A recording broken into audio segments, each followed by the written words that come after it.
अस्सलाम वालेकुम। आज हम बात करेंगे एक ऐसे जहाज की जो समंदर की गहराइयों में अपने अंदर एक भयानक राज छुपाकर चल रहा था। एक ऐसा जहाज जो अटलांटिक ओशन में सुनसान लहरों के सहारे खड़ा था।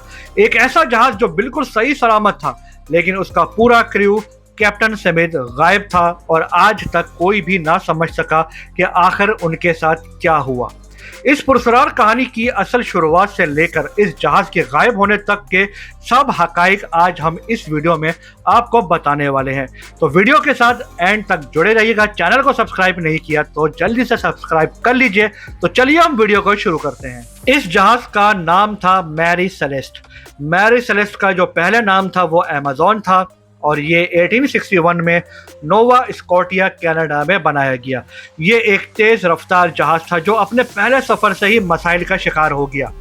पहले सफ़र से पहले ही इस जहाज़ का कैप्टन नामालूम तरीके से मौत के मुंह में चला गया।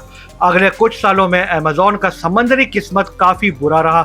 ये कई दफ़ा रिपेयर होने के बाद भी मुख्तलिफ हादसात का शिकार होता रहा, लेकिन फिर इसे 1867 में कैप्टन बेंजामिन ब्रिक्स ने खरीद लिया और इसका नाम मैरी सेलेस्ट रख दिया।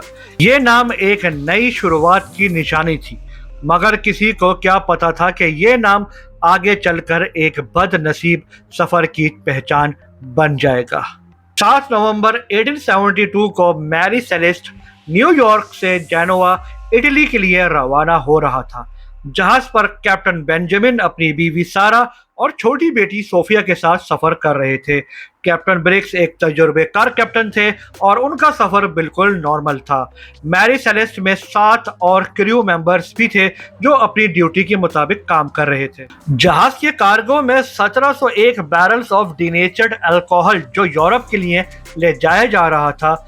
ये एक खास कीमती शिपमेंट थी जो किसी केमिकल या इंडस्ट्रियल इस्तेमाल के लिए था।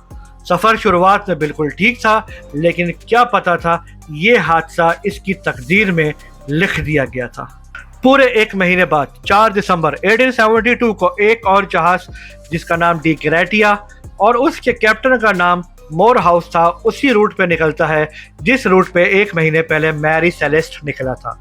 जब डी ग्रेटिया अटलांटिक ओशन में पहुंचता है तो वो देखता है दूर सुनसान लहरों के सहारे एक जहाज तन्हा खड़ा हुआ है। जब कैप्टन उस जहाज के करीब पहुंचता है तो वो फौरन पहचान जाता है कि ये मैरी सेलेस्ट है जो एक महीने पहले निकला था और अपनी मंजिल को नहीं पहुंचा।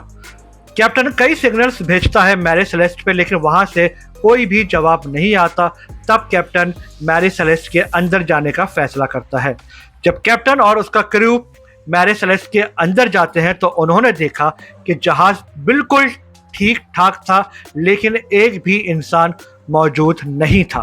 सबसे ज्यादा अजीब बात यह थी कि ना सिर्फ क्रू बल्कि कैप्टन ब्रिक्स, उसकी बीवी और बेटी भी गायब थे। मैरी सेलेस्ट के अंदर हर चीज अपनी जगह पर मौजूद थी। जहाज का कार्गो बिल्कुल सलामत था। 1701 बैरल्स ऑफ अल्कोहल जो ले जाए जा रहे थे बिल्कुल अपनी जगह पर मौजूद थे। जहाज का नेविगेशन, इंस्ट्रूमेंट, कंपास और कैप्टन के पर्सनल लगेज सब कुछ ठीक ठाक था। जहाज के केबन्स में कपड़े, सामान और हर चीज अपनी जगह पर मौजूद थी। कैप्टन ब्रिक्स के केबन में उनकी फैमिली के कपड़े भी सही सलामत थे।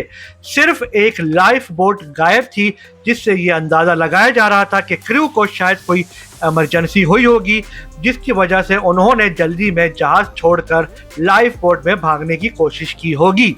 लेकिन अगर ऐसा था तो वो लोग गए कहाँ?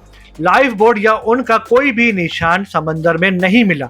ना कोई तबाही, ना कोई लड़ाई का असर और ना ही कोई खतरनाक तूफान का निशान मिला। कैप्टन मोरहाउस ने यह फैसला किया कि मैरी सेलेस्ट को जिब्राल्टर ले जाया जाए ताकि अथॉरिटीज को इस जहाज के हालात के बारे में बताया जा सके।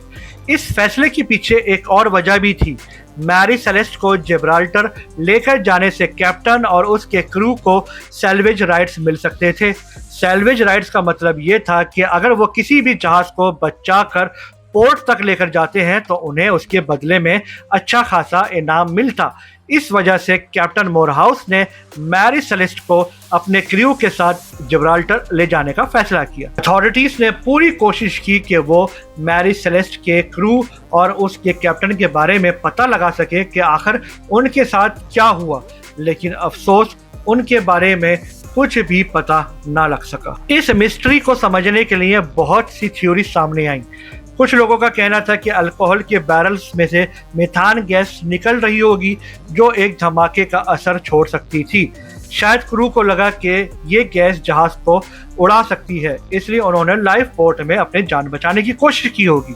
लेकिन धमाका तो हुआ ही नहीं और ना ही क्रू कभी मिला। एक और थ्योरी ये थी कि समंदरी डाकू शायद मैरी सेलेस्ट पर हमला कर गए होंगे, लेकिन अगर ऐसा होता तो वो कीमती कार्गो या सामान चोरी कर लेते, जबकि हर चीज अपनी जगह पर मौजूद थी। कुछ लोग पैरानॉर्मल एक्टिविटीज का भी जिक्र करते हैं जो इस तरह के अनएक्सप्लेन्ड डिसअपीयरेंस का सबब बन सकती थी, मगर इनका भी कोई फिजिकल सबूत नहीं मिला जो इस थ्योरी को सपोर्ट कर सके। एक और अंदाजा ये भी लगाया गया कि क्रू ने बगावत करके कैप्टन ब्रिग्स और उसकी फैमिली को मार दिया होगा, लेकिन इसका भी कोई फिजिकल सबूत नहीं मिला।